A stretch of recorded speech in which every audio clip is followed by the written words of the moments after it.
another Fireside Chat. It is episode 9, according to Mr. Big Swan. I think how you say his name. We are joined today with a special guest, Mr. Jaye Sonia.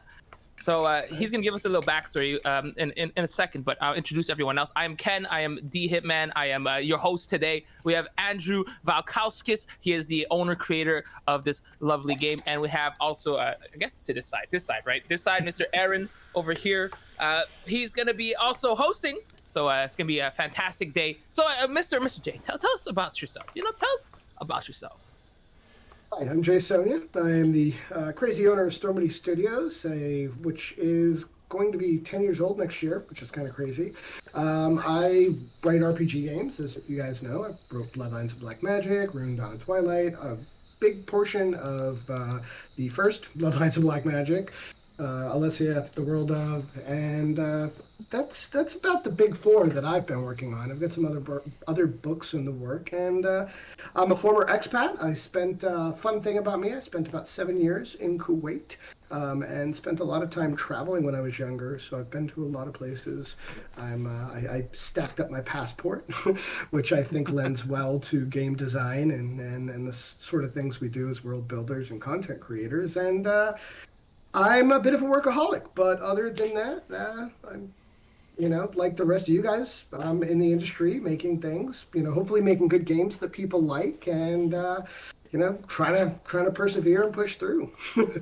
And we do like. I backed that last Kickstarter. Oh boy, that looks like a doozy of a nice book. We were just talking about it before we launched the stream. Show that bad boy. This bad boy is actually it's back. That's the front. Oh, it's filled with tabs because I worked from it. This is the proof copy that we got for about almost 2 months ago, and I had to go through it, find all the editing, or rather all the print errors, get all those corrected before we started sending it out. And so it's definitely the working copy, but it's a big book. It's 472 pages, and it's took me about 2 years, year and a half to write. So just for the listeners who may not have seen that as well, could you actually give the name of the book and a little bit more details on the book? Yeah. I'm not a professional at the streaming thing, so walk me through this. I got you. Thanks, man. So if you didn't get a good look, it is Bloodlines of Black Magic, role-playing game. That sounds good. All right, this is like a unique setting, or like? Yes, essentially. We need a sneak peek. Tell us. So, Bloodlines of Black Magic is a supernatural horror modern setting. We originally wrote it under the 07 rules for PF1, so that you could basically take all of the Pathfinder rule set, run it essentially through our filter, and then take all of the lore and the content and the campaign setting, and then run these like kind of gritty neo-noir stories using the PF1 rules. As soon as we finished that book, so many people came out and were like, hey, why don't you do it for 5e? This would be great. We want 5e modern. And I was like, yes, thank you for wanting this. So we set off, and me and my buddy Tim Hitchcock, brainstormed a bunch of stuff. My buddy Boomer came down, and we all sat down and we're like, all right, we're going to do this. We outlined everything. We started doing the conversions. That was about 2018. I was still in school, so I was juggling even more than I am now, and it was just crazy. And then I dived into it, and so I guess it was about the end of 2018 I started working on it, and we just kept going. So the world itself, though, it's very, I'm a big David Lynch fan, so it's kind of dark and weird. I definitely leaned into the neo-noir concept for the 5e edition. We filled this book with a lot more lore. I know I did an update yesterday, Andrew, that you read, and one of the things I'd mentioned is if you look at the original book, it's like 256 pages or something like that, and this book is 472. But that's awesome. That's what you want to see, is the world growing, the richness of every test play, adding more chapters. So much out, too. No, that's good. So what's other than that, what other projects are you working on? I mean, that one's probably coming out soon since you guys done the Kickstarter, and I can see you basically have So the black and white copy you can buy right now. It's print on demand. The color PDF is now out. We're working, like I was talking to Andrew, I'm working on some ink saturation and print proofing pre-flight errors that I got to get the fun stuff situated. The fun stuff in printing that no one ever understands or wants to talk about. No one wants to do. It's the creative stuff is the fun stuff. Writing the stuff, brainstorming the stuff, test playing the stuff, and then people walk away and they leave the publisher to all the really not fun stuff of editing and layout and color saturations. Total area coverage and where can your ink go and where can't it go and is your gut correct and all the fun stuff that, like, if you're like me, a smaller business and you got hit hard by the pandemic, you're doing most of the things yourself. I do all my graphics, I do my web design, I wear many hats, and the world is growing. And the backers see this and they're like, wait, everything's done, right? And they don't realize the amount of weeks and months that it takes after you've said, okay, we've finished our beta, to get this to print. It's crazy. So when we end up doing our monthly updates, I try to peel back the layers. And we even had Eric, my editor, on last week to just talk about all the stuff that happens behind the scenes that a lot of people don't think about to get these books out. And yours is a monster. I mean, 400 and how many pages? So 472, and I cut it down. The original proof that we put together was 514 pages. I was like, damn it. Two books, Jaye. Right, I know. And we've got the monster book at work too. So we have Monsters and Madmen that we're trying to get ready for October. And that's going to be another probably 280 pages. I've made a hard limit to cut it at 300. I'm not going to go past that number because, print prices are doubling for wood. I mean, woods went up 400%, as a commodity, and print prices are at 128% more than what they were supposed to be, this last cycle. So books that were retailed at, I won't talk money yet because I haven't run any numbers, but it's gonna up the margin for a lot of for everybody, and it's not going to be fun. I remember when Andrew wanted to do Creature, Fairy Tale, Myth, and he's like, I want to make this one book. I'm like, and he's like, holy smokes, this is going to be like 600 pages. Okay, let's split it up into 3 books, which is fantastic. I mean, it made more sense, but initially I was like, Andrew, we don't sell actual encyclopedias. You actually sell books here. So you can't be selling 600 pages. It's thick. It's just it's too much. I even think even the first edit you had was ridiculously thick. It was incredible. So much. Oh my goodness! To be literally Thor to lift them off the table at that point. You got to be worthy enough. You could just get 2 of the edit and just press on. You make a hammer, man. Oh my god! But what can you really do to shrink them? Beside making 4 copies, that's definitely something that's hard to do as just a editor or even as a company, because you want to put as much content as you want. You don't want to miss out on stuff, but also you want it to be cost effective. So it's really tough. It's one of those hard problems. Do you have any advice for anybody that might be trying to do this? I think that's an awesome advice that would help. Spend a year to 2 learning from somebody who's already doing it.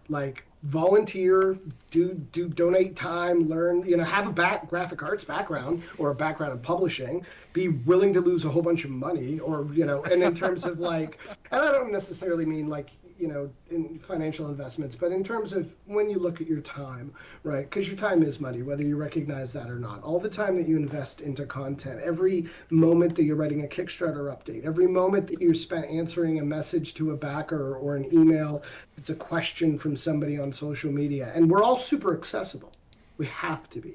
Yeah. So we have all this information, all these things coming in at us, and it's a lot. It can be very overwhelming. So if you've never done this before, go partner up. Dedicate some of your time to Andrew. Be like, let me help on the Fate of the Norns team. Or come over by Stormity Studios. Say, hey, what can I do, right? And we'll teach you. Well, that's and Storm Bunny has awesome T-shirts too. That's one of the perks. I was gonna wear one, but then I was like, you know what? I just wore one yesterday, and it would feel redundant. Anyways, my wife stole the one you gave me at GaryCon. I'm like, where the hell is it? Send you another one up? Yeah, you can set me up again.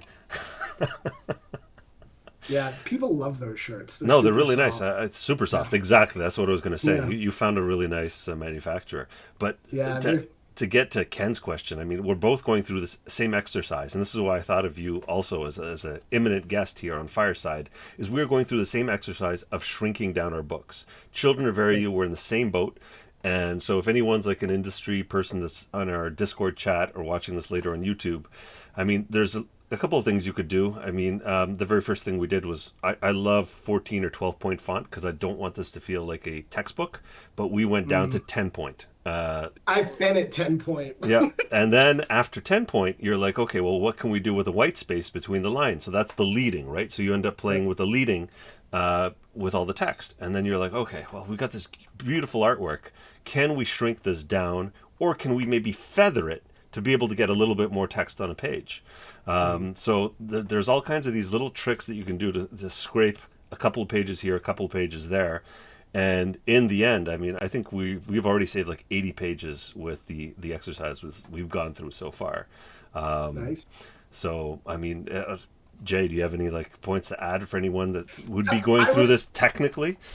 Kenning is also a fun thing to play with. That's true. A lot of kenning. I also remove hyphenization in all my documentation because it looks really bad. So, like when I set up any of my InDesign files, and I'll do a preload setup on the whole file, and yeah, I turn that off.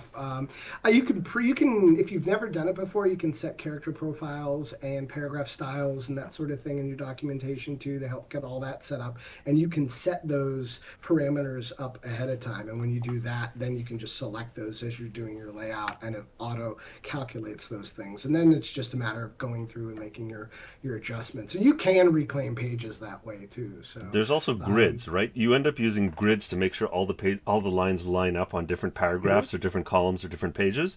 But if you turn off the grid, and so things will be slightly misaligned, it'll look a little bit more organic, depends on what kind of book you're producing. For us, it works because we try to make the pages organic. But it also allows us to manipulate space as well by turning off the grid. So that also saved us maybe like 10 pages or something overall just by turning that off and optimizing where the lines show up.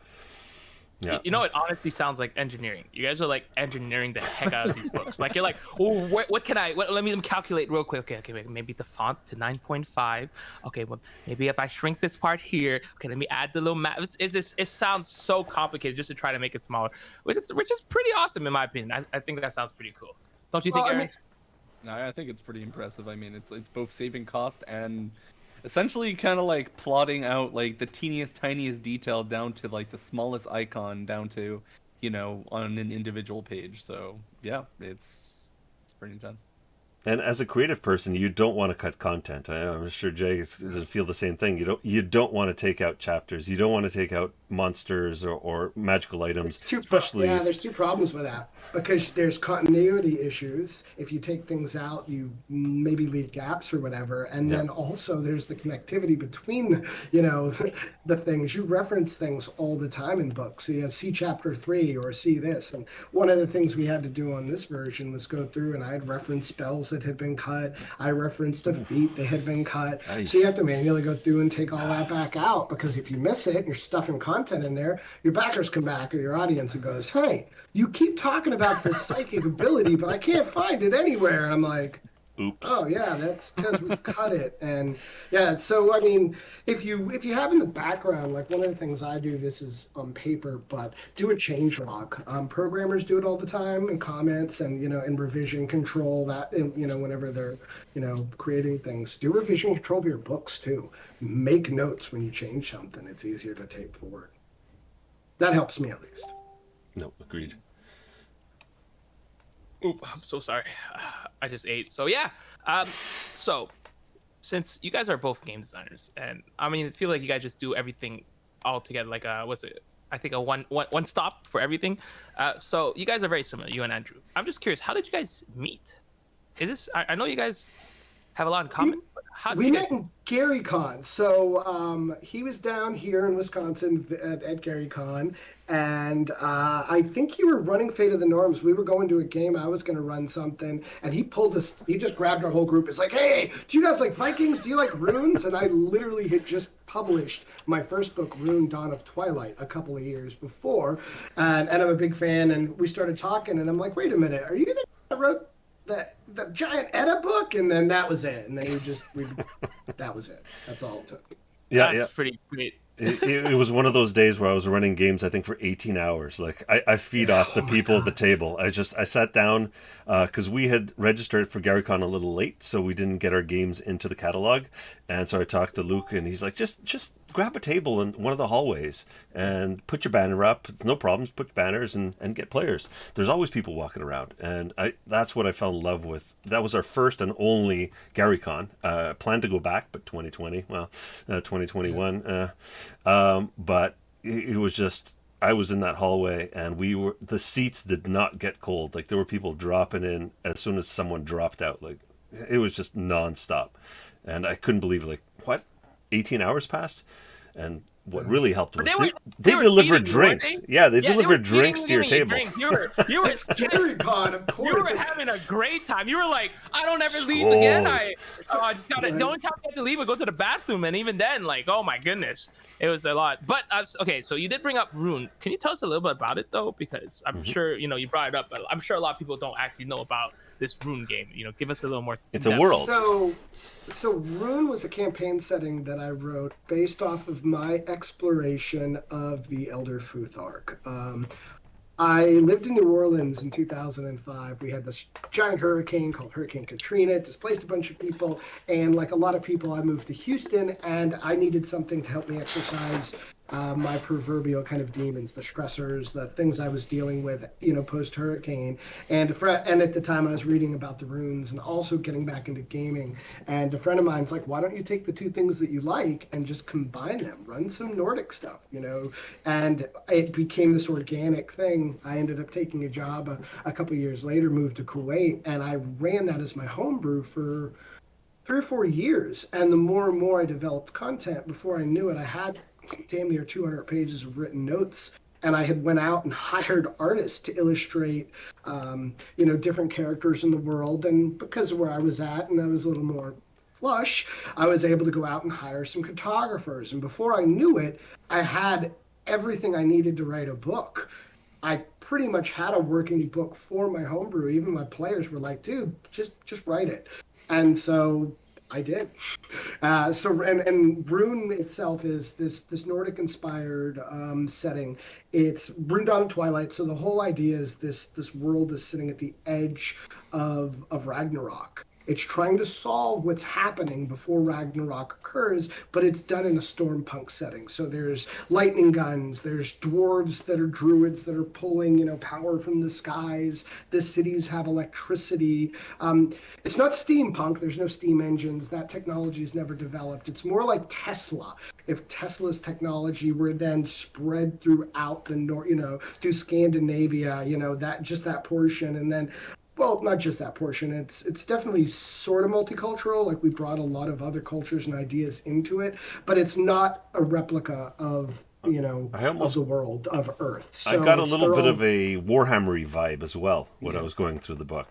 Yeah, there's a little bit of that. There's definitely the you're gonna fight in this book. Yeah, exactly. And it was really funny because you and I talked. You said Rune. I was like, oh yeah, Rune. I ended up reading this because this is something that was in line with what we wanted to do with a Dwarven Splat book, which was going to be like, maybe not steampunk or Tesla, but this kind of like Warhammer-ish Dwarven thing. And your Rune setting was like almost spot on in terms of where we wanted to go with this. And so I feel bad about Rune because I didn't bring it to 5e, and I worked on some other projects, and it's my favorite setting and my first setting, but I've worked on Bloodlines for so long, and people are like, what are you gonna do? Yep. Sorry. You get that all the time. But it's a Did good you guys problem do to that, have. Dwarven?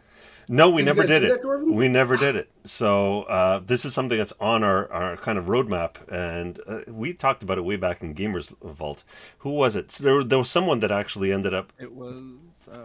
Was it someone? Yeah, was it Alex that wanted to lead that project because it was close to him? For 40K. No, he used to call it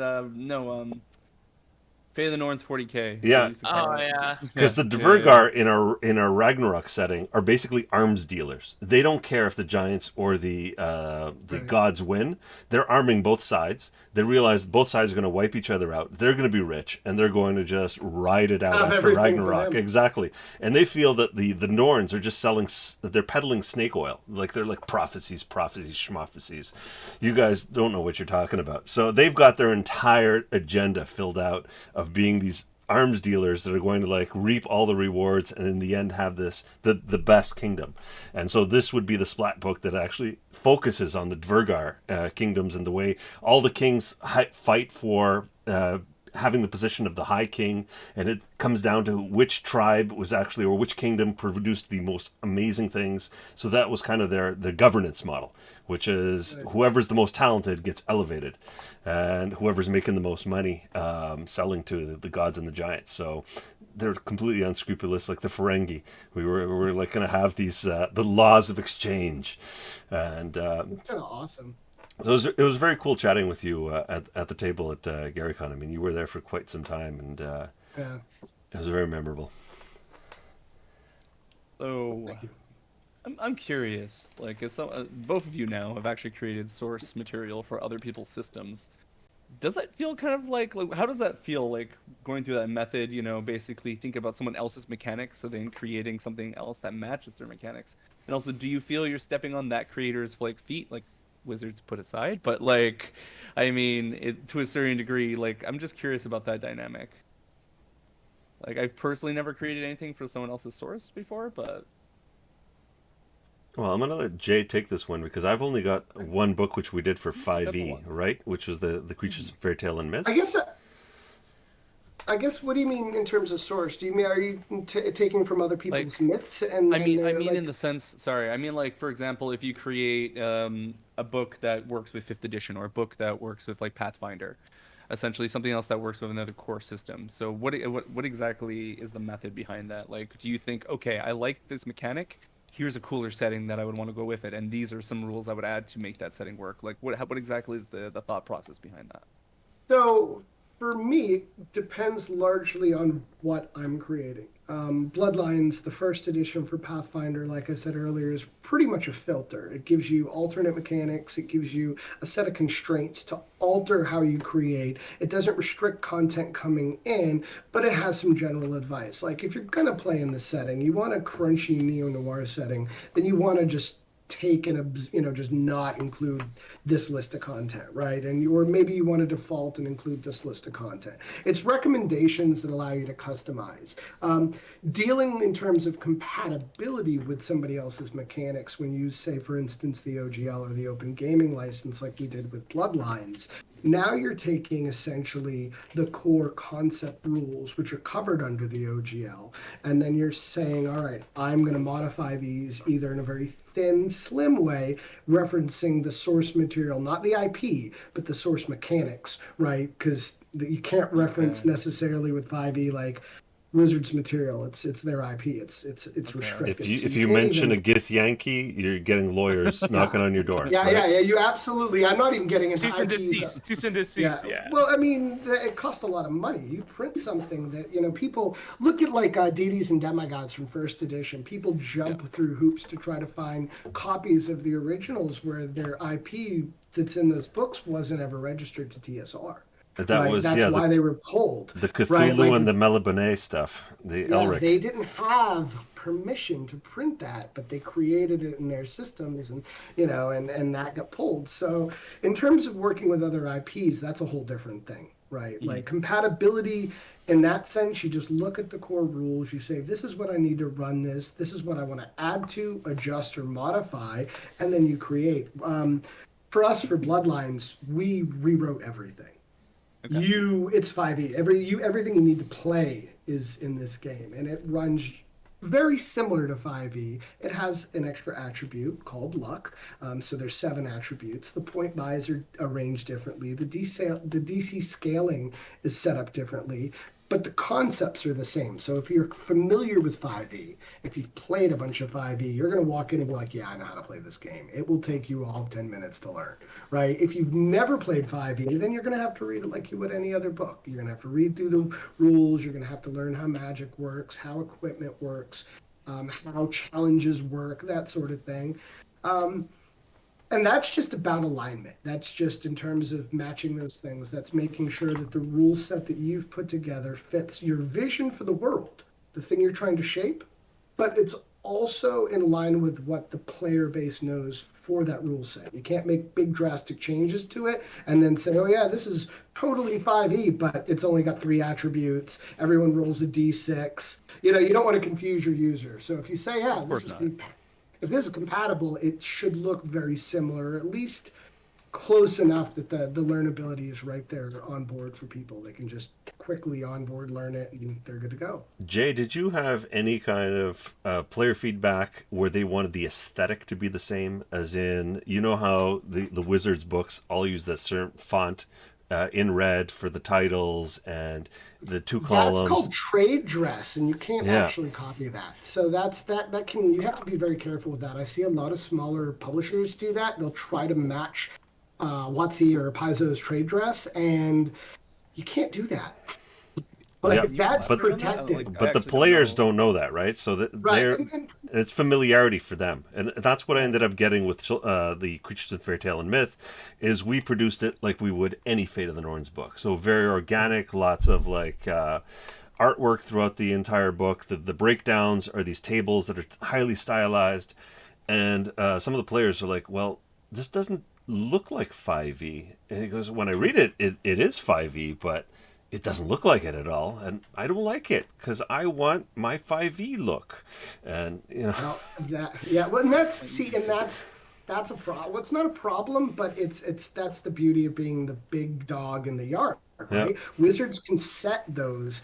Paizo can set those. These bigger AAA companies can easily set standards that we have to try to jump through hoops to meet, or ideally, you set up and set your own style, and then your audience becomes familiar with what you repeatedly do, and it becomes part of your trade dress and your branding, and then it's not an issue. But if the audience is used to seeing just 5e from Wizards, then they're going to look at smaller books and go, this doesn't look right, because, again, it's a learnability issue. It's a UX UI issue, really.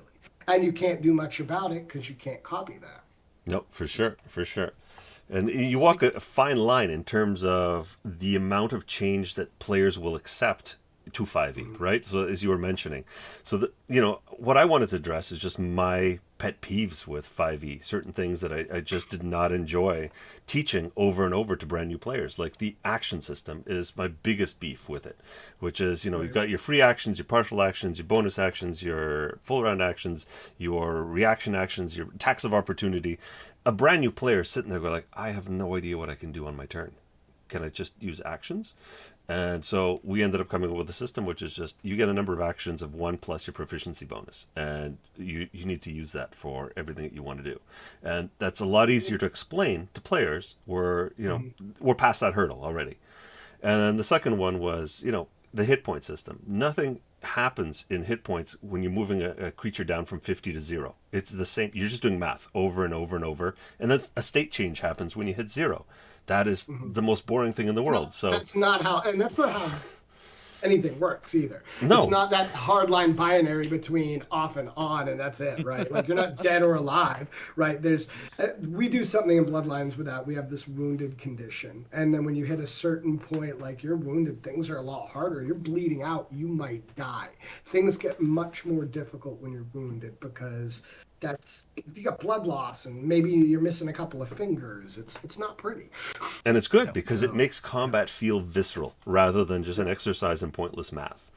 And we did something similar because with the runes, it just happens organically. We don't need to build mechanics around that. Your rune bag has all your abilities. The more damage you take, the less runes you have in your bag, the less your options. Like, your options start narrowing as you take damage. There's no lookup tables, nothing. But I'm like, okay, we have to do the same thing for 5e, and that was a lot more challenging because you don't want lookup tables, but you want them to feel like the monsters are getting that hit mattered. The monster lost some of its capabilities. So that's where we ended up introducing the power dice and things like that, where the monsters roll power dice to determine what they can do. And as they take damage, these power dice go down. So their options start going down. And so the players, instead of saying, oh, I just did 5 damage, and the DM's making some math here. No, actually the DM's like, oh, damn it, that just took me past the next threshold. So, I won't be able to access these kinds of abilities. And so it was always a second question lagging in the back of my head going like, for me, these are optimizations. This is stuff that I would love to have at the table. But just like you have those players that are like, this doesn't look like 5e, how much can you push the 5e engine before people start going, well, I don't feel like I'm playing 5e, right? So that I think is one of the trickiest parts when you're working on someone else's system or someone else's IP, right? Is that player base that's already established. Yeah, absolutely. I think you're dead on that. And there's things that you can push and get away from, and then there's other things that you don't know because you don't have the same audience too. Like Wizards and Paizo, they can do these 2 and 3 year beta tests. Well, not 2 or 3 years, but they can pull a full 12 months and throw books out to 40,000, 50,000 people and say, hey, tell us what you found and what you like and what you don't like, and here's ways to preview the content and give us feedback. And smaller publishers just don't have the time.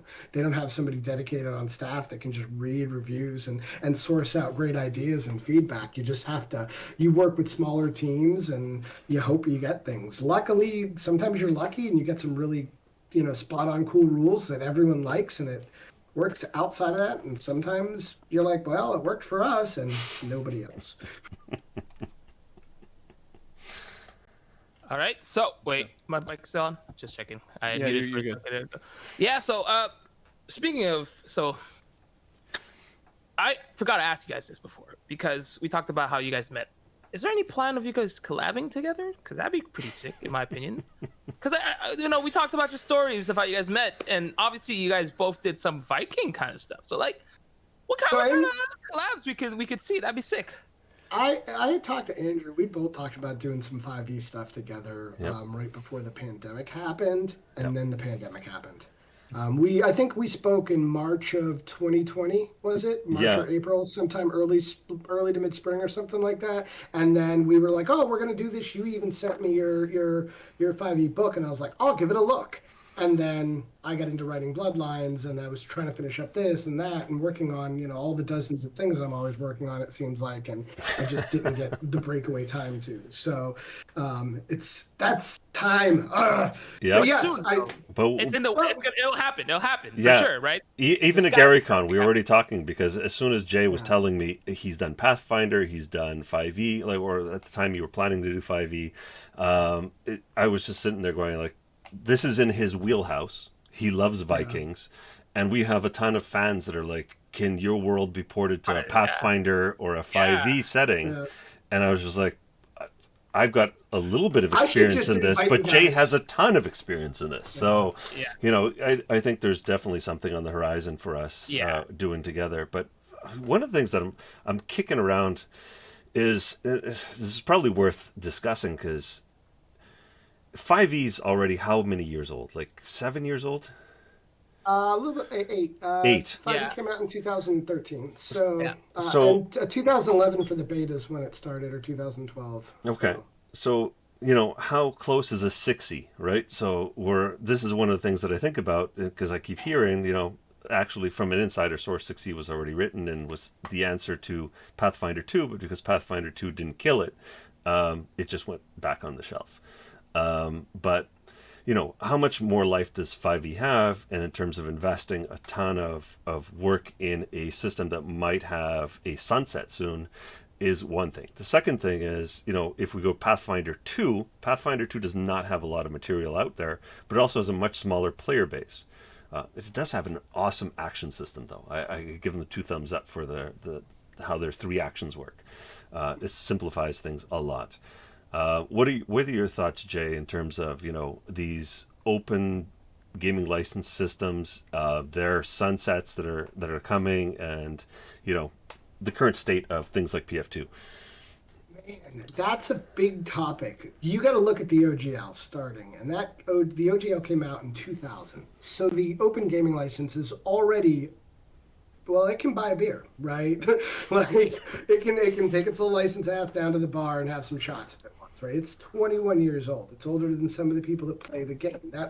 That in terms of sunset, in terms of like when is it going to see its cutoff? That's a pretty good legacy right there. It's spawned 3.0, 3.5, Pathfinder, Starfinder, D&D 4E, 3E, 5E, like, or I said 3E twice, but still, I mean, you get the point. Like, it spawned so many systems, and that's not even the derivative systems, right? Like that have come out in the time span. So I don't know that it's going. Oh, maybe this is me projecting my hope that it doesn't go away, and that's certainly a possibility. But I imagine it being around for another decade, maybe two. Wow. Mostly because not 5e, not 5e necessarily, okay. but the license itself, and then any derivative work that comes out of WotC or Wizards rather, that spawned out of 5e, it's not going to be completely new. They're not going to risk losing their player base. They're going to do all kinds of risk assessments on what they should do in terms of sharing out the content, because they don't want to risk pulling a big system. They don't want to pull a 4E, right? They don't want to shock the system. I'm not saying it's a bad game. It's not. I'm saying shock the system. It was too drastic a change for what people were accustomed to. So, even 3 was a lot. I knew a bunch of grognards that said, "You're taking away my Thaco. I'm sticking with 2E." Learned with first and second edition people. I literally did not play third edition. I waited until 3.5 came out because I was with that group. I played second edition all through third edition because nobody in my group wanted to play. They were like, "They took away my Thaco. These people are stupid." I'm like, it defeats. No, my Thaco. You can calculate Thaco. And I'm like, all right, buddy. So, I don't know. Every edition. I think 5e will be around for a couple more years. Okay. I don't see it leaving before 2024. I'm probably entirely wrong, but that's... But if I do devil's advocate here, so let's say we do collab in 2022 and we do something for 5e and it only comes out in 2023 because, well, it's a huge world to port over, right? Right. We're even that much closer to a sunset. And so these are the kinds of things that kind of nag me on moving like a whole game world where we've got, I think, 12 books into a whole new platform, right? So it's that's one of the things that kind of...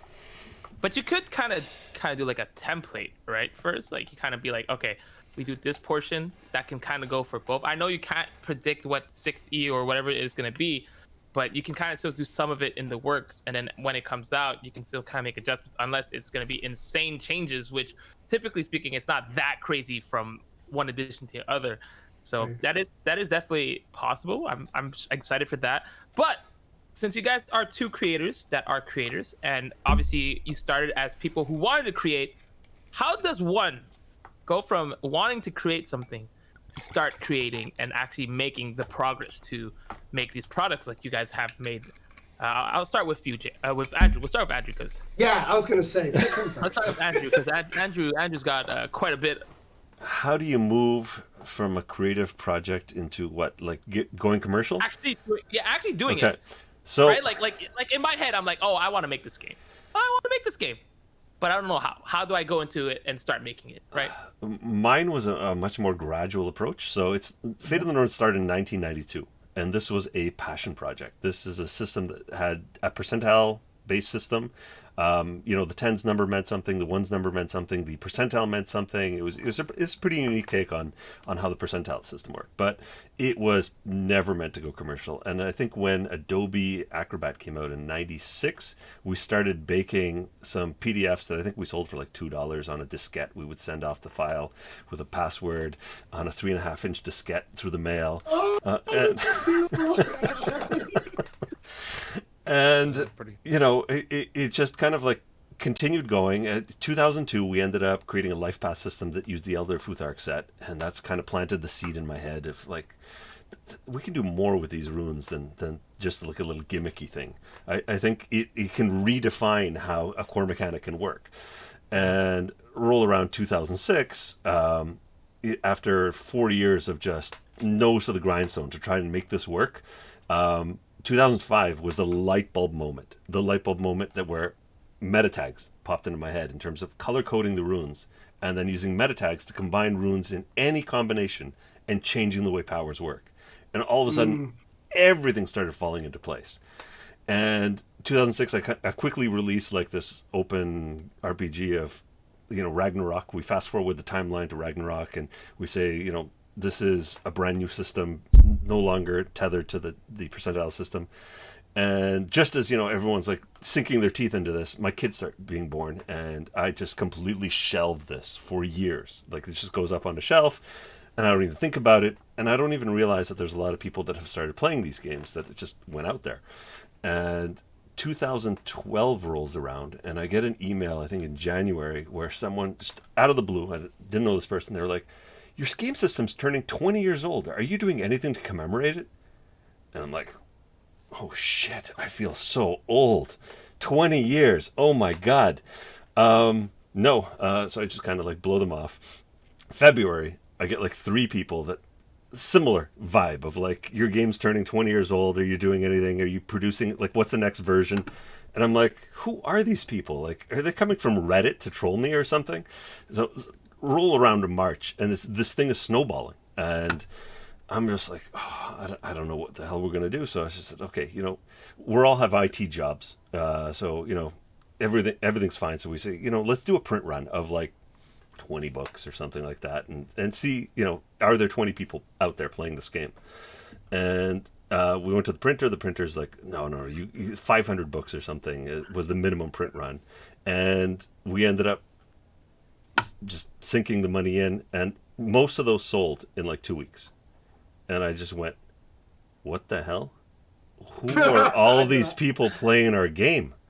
Like, what the heck is going on here? And this was the 93 edition. We reprinted the word perfect. So if you get your hands on this book, limited print run, you can see the word perfect template. Like, this was done in like, God.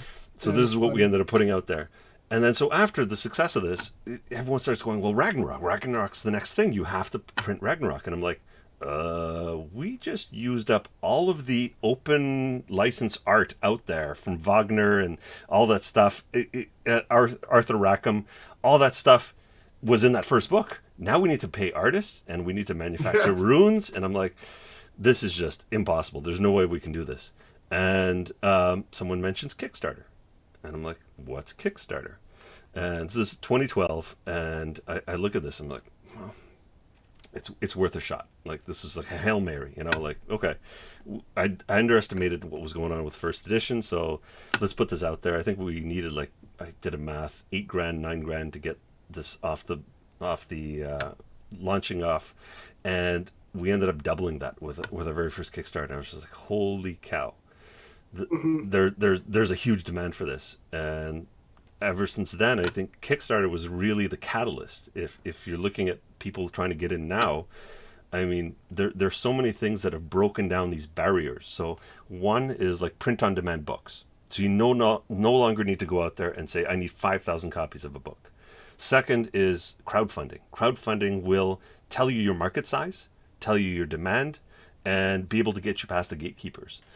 And the third thing is just have a passion to do this. So this is not I don't have a Lambo out front in my house.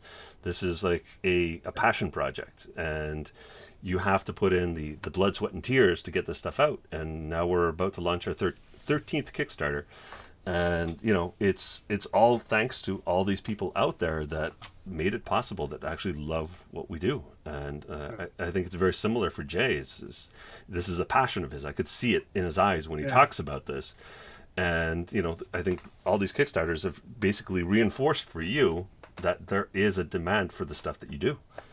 Yeah, absolutely. It's kind of funny too, because as you develop and you build audiences, and like everybody's been hit, we were talking before the show started about the pandemic hitting hard, and print prices going up, all these things. When you're, the danger here, of course, is if you stretch these things out over time, they can get more expensive for you. So make sure you're ready when you save yourself. Don't go to Kickstarter right away. learn, study, look at analyze the financials if you can, analyze as much about what you're trying to do, your goals for what you're trying to do before diving in. I don't regret any of my Kickstarters, but I would certainly readjust the timetable for some of them if I were to do it again. In fact, to the point where I won't likely hold another. I've got one more planned for later this year that's on contract. We've got an artist that wants us to run it as well. So, but that book will be done before it even goes. Like I won't even mess with any of this post-production stuff, or we'll fix this here in post. And nah, it's just too much. Like, make sure you're ready, have all your ducks in a row, because I've certainly seen people go to Kickstarter and not deliver too. And build your community. Build your community first. There's a lot of people that are like stealth launch, and then they're like, I'm going to build my community during these 3 weeks my Kickstarter is running. You can't do that. You can't do that. Yeah. No, absolutely not. Some would argue passion would be number one, because you gotta be passionate, and once you're passionate and you start a community, people will see you're passionate. And then once you do your research, because obviously you can't just blindly go into things like that, you gotta do your research, and then once you've done your research, you know how much you kind of want to get to realistically reach that goal, and then set that goal. And if you beat that goal with Kickstarter, it's just an entry. It's such a fantastic way, and you guys are 100% right with Kickstarter being, I guess, at the forefront to help all these smaller companies put their stuff out there. It's insane. Crowdfunding is really important. And that being said, you guys were talking about the print on demand, and I have something here about Drive-Through RPG and Lightning Sword's book printing. July 1st. Oh, I need to know about that, because you guys were talking about prices going up, so I'm guessing this has something to do with that and more. 28%. 28%. 120. I could be maybe 114. It's just about doubling. Yeah, it's crazy. Everyone in chat, go, if you've got something on your wish list at Drive-Thru RPG, go get it now. Because prices are about to jump in a week. 28%. That is crazy. For every type of book, I think. Well, and the premium is even worse. It's gonna hurt us. I may actually have to. I don't want to say why, but like stuff that we owe to backers that we plan to print before July, now will get printed at July's prices, which means all of my margin is completely gone. That happened to me. Yep, I've literally. I'm going to have to print a whole bunch of books, and I will go in the hole printing these books because of this price range. And there's nothing I can do. And unfortunately, like even my backers that get like print-on-demand coupons, they're now going to see a big price hike, and that's not something we can control. Nope. I literally can do nothing about China. I can literally do nothing about wood prices. I can literally do nothing about the European Union shifting currencies. I have no control over those things. Jay, we have to kickstart a forest with our own pulp and paper mill. Right. That's what we do. We just kickstart a printing company, and then we'll be fine.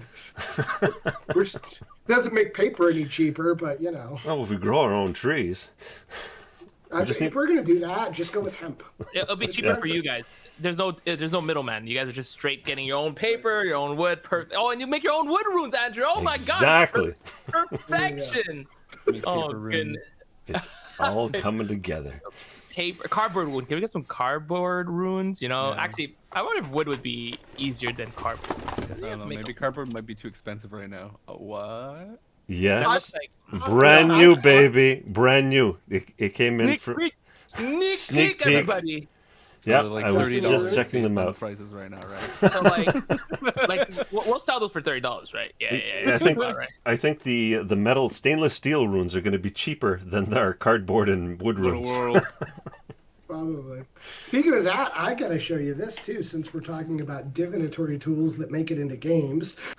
Oh. I don't know if you've seen the I love the art. The Arcana for Bloodlines and Black Magic yet. They've been out since last year. I don't know that a lot of people have spent any time with them, but this was probably one of the funnest things about doing this new edition of the game is illustrating and putting together, this Arcana deck. It's not a tarot deck. It doesn't have the minor arcana or any of that, but putting the storytelling deck together and just having 80 stacked out cards. So explain to our viewers, how does that work? So the Arcana set scenes. They're kind of like they're similar to the runes in terms of influencing the environment or the scene. Whenever we have an encounter in Bloodlines and Black Magic, we start by shuffling this deck of cards, and then we draw cards for the encounter. And those cards, whether we draw one for each player, or a spread of three, then add flavor to the environment and to the encounter. They influence. If you have one of the cards as one of your Arcana, you gain some benefits in game. You gain some extra points, some extra rolls of your D20, that sort of thing. And then if you're attuned to that Arcana, it also unlocks abilities that just your character can use during that encounter because of that attunement. So we have a fairly complex attunement system in Bloodlines that lets you attune to a whole bunch of different things, lets you kind of manipulate cards, manipulate the environment in some non-combat ways, and I think that's just fun and cool. I mean, I know my gamers like it. We've had lots of great feedback from it, so it's cool. It's fun. Pretty awesome. Very cool. And I'm looking at chat. Chat, you can interact with us. We're reading everything that you guys are typing. So apparently Nokia started with a Kickstarter for a forest and a pulp and paper mill as well. Oh, really? Doubt. It was like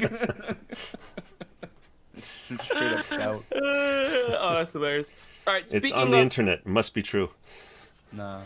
Well, since we're still talking about Kickstarter, Jay, are you excited for any of our future Fate of Norn projects, maybe in the works that you may have potentially heard of? What are you? Well, we were just talking about dwarves, so you kind of already know what I'm gonna be about. Like, I don't honestly. I've been so busy lately. I am the worst person to ask about what other people are doing, including you guys. And I don't say that because I don't love your stuff and the stuff you guys have made so far, but just because my head has been plugged into producing and working. I was telling Andrew, since February 15th, I've been working 70-hour weeks. Yep, totally understandable. So I am feel so you. unplugged from everybody else's stuff, and I hate to say that on your Twitch. No, right? Like not I'll be at like, all. hey, I don't know what the heck you've got coming out. Not, and it's no disrespect or it's my awareness is just so narrow right now based on my level of work. So sorry. I get you the same but way. Dwarves, yes. Yeah. Yeah, we lock Andrew in his basement basically for about months on end Right at a here, time, and we slide sandwiches under the door. That's pretty much his only source of food. So Well, we give I him need some to beer churn out some with liquor. papers under we the door do before they slip pour- me food. this is true. We do pour the occasional beer under the door. Beer, yeah, some whiskey here and there if he does a really really good job, and then like once he's done, we're like, here's your pay. Give him 2 bottles. It's good. It's like fantastic.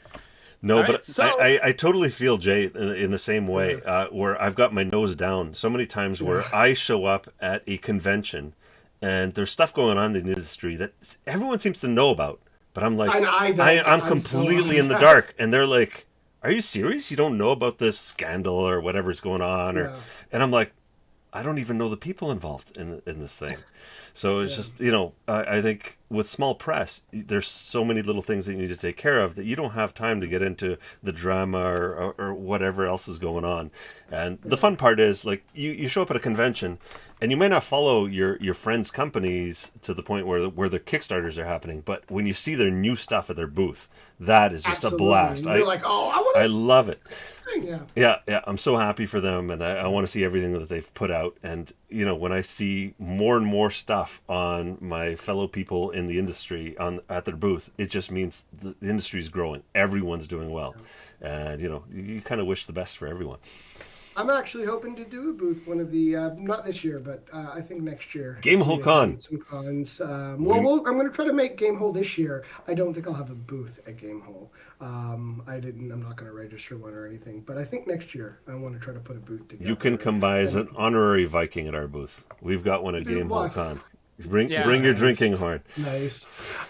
I know we should collaborate on some stuff with Rune too, because the more we talk about it, the more I'm like, man, I've got that Rune deck to finish, and I've got so much art. I should be like, hey, take some art, make some cool things, right? Yeah. Like, because I have a massive art library for Rune, and it is a space that I've been kind of wanting to get back into. It's just really hard to justify pulling time from current projects when that's something that I've got just a couple of small things things still due out that I need to take care of, and they're just so small. And you prioritize things and they get pushed back down, and I'm like, oh, but I really want to do that. Like, we have all those adventures to convert to 5e, and it's like, when am I going to have time?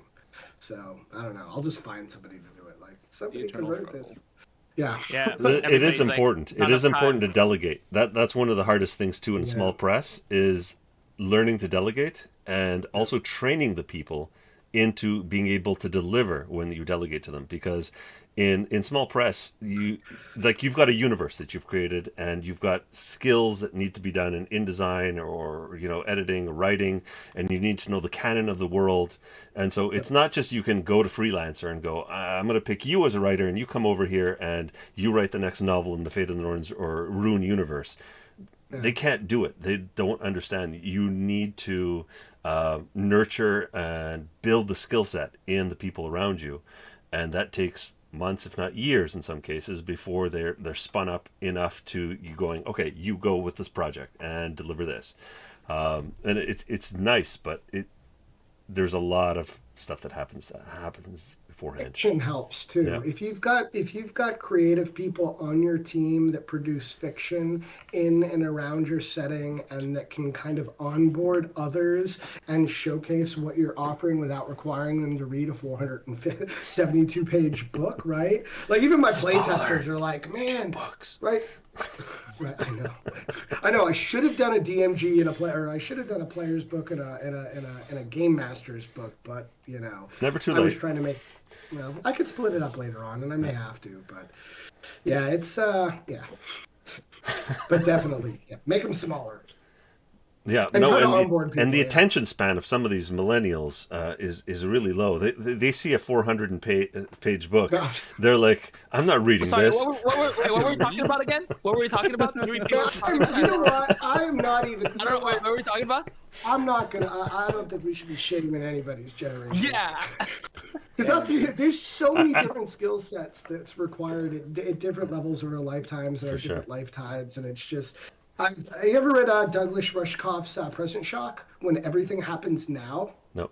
It's a book about information and how we receive it and perceive it, and it was written in 2004 and updated in 2014. I just finished it just a few months ago, or a month ago, I think it was, and it's a really interesting book, and it explains, I think, a lot of the stressors that really became kind of clear during the pandemic, and you see it in creative fields as well, especially, which is why I've mentioned it. And you saw so many people moving to online and trying to create community while being separated from other people, so through social networks and such, and the amount of erosion and information people were trying to process, I think, started to cause a bit of entropy. And while this is really, really, really big topic to kind of sandwich down, it definitely affected creatives as well, in terms of onboarding, freelancers or creatives into your teams. I found that through 2020, it became really, really hard because a lot of creatives were really, really distracted. Like, there was a lot of extra entropy and tension and stress because of the pandemic, and just people, they're a lot slower to get back to you. People were overwhelmed, and then you couple that with all the information coming in, which, is why I mentioned Present Shock, and what we're able to filter and then kind of deal with and then make decisions on. That's a lot to take in. I saw a lot of people in my industry that really, what is it, the left side of the brain, which is the artistic side? So the people that really are the world creators and novel writers, they were always going, I wish I had more time. If I had like 40 hours a week, I could churn out all these books. And then I'd see their Facebook feeds, and they're like, I have all the time in the world, but I'm so stressed out about this pandemic that my creativity has completely shut down. So I have the time, but I can't, like, writer's block, they can't produce. And it's totally messed up. Carotte Atomique, where is the audiobook? So Jay, where's your audiobook? What, I have an audiobook? Chat's asking if you have an audiobook, or when are the audiobooks coming out? Andrew, you sure they're not asking for you for your Edda? Are you sure? Because I feel like an audiobook for the Edda, yeah. Exactly. So where's my Ragnarok, or my audio? Yeah, where's the audiobooks? Yeah, exactly. We want our audio. Oh, he's saying for millennials. Audiobooks for millennials is what he's saying in chat. Yes, exactly. Well, So I mean, even that's a little work. I'd like a video, thank you. I'd like a video showing me how to play your game. You know, that actually works. It worked really well for Blades in the Dark. it does, absolutely. Board games too. When you buy a board game now, there's a little QR code in the latest board games where you just like snap it with your phone. It goes right to the YouTube channel that teaches you how to play the game. You don't even need to pick up the manual. And I think it's brilliant. It's a great way to embrace the technology and deliver, everything that you need. That is a good idea. Maybe I'll steal that one. Dips. Sorry, Dips. Oh, Wait, Dips. Sorry. yeah, sorry. nobody can ever do that. Like, Ken's it's not even trademarked manual. it. Now you got to pay him $5 for every QR code. code. That's how the dibs law works. Unless you double Law. dibs.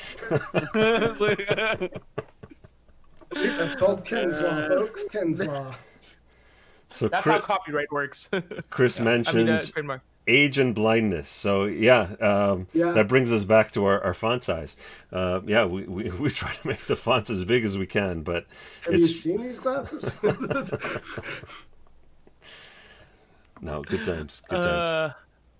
All right, we are getting to our hour mark, so we are gonna have to end it. Thank you, Jay, for joining us today. You have been awesome. Do you want to maybe spoil maybe some a little more some future projects that you might be doing? Yeah, plug your stuff. Where can everyone find you? Well, you can find us at www.stormbodystudios.com. You can find us on Facebook, on Twitter, and a bunch of other little places. I'm really bad at social media, even though I understand how it works, because, again, it takes a whole bunch of time. I'm sorry, Andrew. I was better at promoting this chat. No, it's good. This guy's the worst. I'm the old grognard. See, these guys are so pointing at bad. me, going like, So bad. "This guy does not understand what needs to be." And Andrew has you guys helping him, right? Like, I've got a couple of people that will poke me every once in a while. I'll be like, "Hey, you still alive?" And that's about it. No, these guys are awesome. Because otherwise, I'd just be like, "What is social media? What? Get off my porch!" What day of the week is it? It's like... Wait, what button do I press? Do I press this button here or this button here? Wait, we're gonna cut the whole beginning of the stream right before we go to YouTube. You guys gonna Uncut. cut that whole? We've actually, I was worried about. I'm completely gonna cut it out, I promise. Yeah, Hitchcock has been pushing me to do more video stuff for Bloodlines because we've been playing it for over a year and we've got all these sessions. We ran some for Twitch like in 2019, but I just wasn't polished and ready for it yet. My computer kept crashing. It was just a mess. So we're recording everything, and we're gonna start. I'm gonna find a video person, or maybe get on fire. I'll figure something out, and then we're gonna start releasing stuff on the YouTube. We're gonna get it all set up. I'll run it through Premiere, find somebody else to run it through Premiere, and we will. We're not gonna have audiobooks, but we are doing cuts of the rules. We're gonna do examples of play. We don't have any QR codes in the book or anything like that, but we're gonna sort stuff through the website and do YouTube. So that stuff will come later this year. No, love your stuff. Yeah. Looking forward to the Twitch streams. I'll definitely watch them. Yeah. On the YouTube. Well, we should get you in a game, actually. That's what we should do. Yeah. We should get you playing some Bloodlines. Because I know I've talked to a couple of people about maybe putting together like a creators or an other authors game. And I've got some people in South Africa and Europe that want to play. So if we can get the time zones to work. And I've got a player in Cairo as well. She's really keen to play. And these are friends from all around the world from when I was traveling. So maybe we'll get you in. We've got a couple of slots I got to fill. So I mean, you're East Coast. That already sets you up a little advanced. So yeah, I'm a little closer to you than South Africa. Or, Cairo. Perfect. Yeah, I'm totally down for that. That sounds good. All right, so in the YouTube, hopefully, we'll have his info down below. Yep. So thank you so much for joining us. Andrew, do you know who we'll have next week or in the future weeks coming up? Maybe it'll be a surprise, or I don't think we've nailed down exactly who's next week, but we have the fellas from the Saga thing that are interested in joining us in July. Okay. So that's not going to be next week, but their podcast. In a couple weeks, yeah, the two professors, super entertaining. I'll plug them out right now. They've got their own podcast on Apple Download Store. What they do is take very academic and dry Viking sagas and break them down in the most entertaining way possible. And I'm looking forward to having these guys on. Awesome.